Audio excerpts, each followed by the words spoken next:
So today I'll be sharing with you the 5 dark side to plantain farming before you start your plantain farming journey. So in case you are about to start your plantain farming journey, I have a good news and a bad news for you. The good news is that plantain is truly profitable and is truly rewarding. But the bad news is that it also has the bad side to it. Don't get me wrong, all crops have their bad side.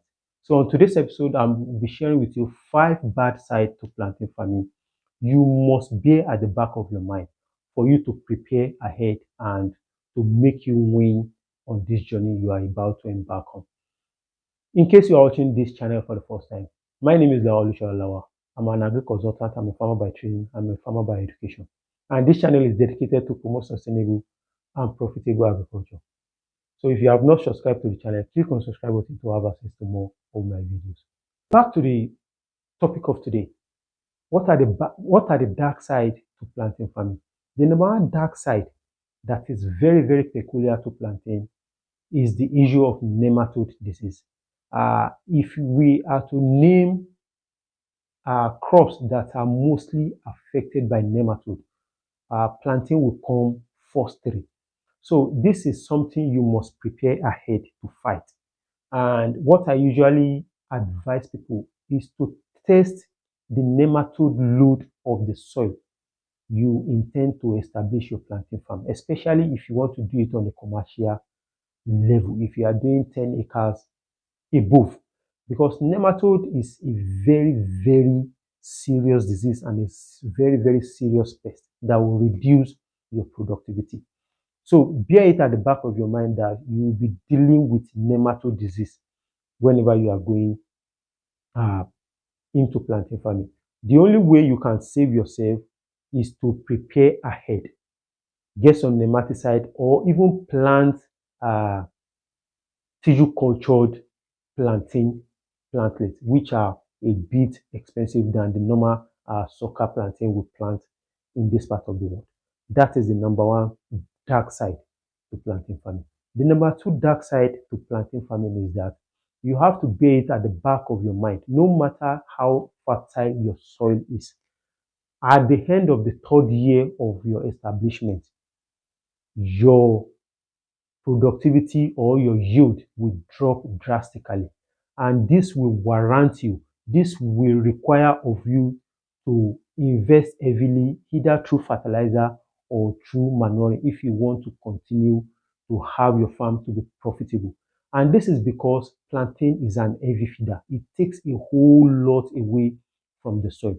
And that is why you will see many agricultural consultants will advise you to look for a virgin forest or a very, very fertile soil to use for your plantain farm. By the end of the third year, your yield will drop. You just have to bear this at the back of your mind. And you have to be ready to supplement hugely with the use of manure or with the use of fertilizer. The third dark side to plantain is that whenever you are going into plantain farming and you are using sucker, and I know definitely 99% of people that are establishing their plantain farm in Nigeria are using sucker to establish their farm. If you are using sucker, you have to bear it at the back of your mind that your yield, your production, your harvesting will never be uniform.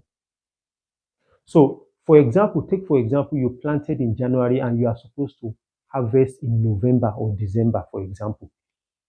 You planted 1,000 suckers.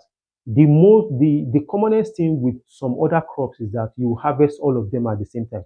That is not the case with plantain, especially when you are using sucker as a planting material. What is most likely for you to see is that you will be harvesting them in batch because they will be ready for harvesting in batches. So, and that one might take you about 3 months interval within a 3 month window before you'll be able to harvest everything on your farm. And lastly, but not the least, you have to bear it at the back of your mind. Plantain is not a short-term crop. Plantain is an annual crop. You have to do the waiting for a year. So if you are somebody who cannot wait for a year, I will not advise you to go into plantain farming. And there is a whole lot of work to do. in terms of maintenance, in terms of removal of sucker, in terms of reducing competition.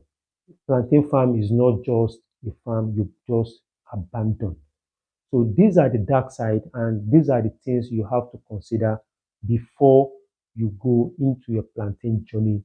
Uh, and I wish you all the best. Take this information at the back of your mind, and it will help you to prepare better and perform better ahead in your plantain farming business. I wish you all the best, and thank you for your time, and see you on the next one. Sheshe.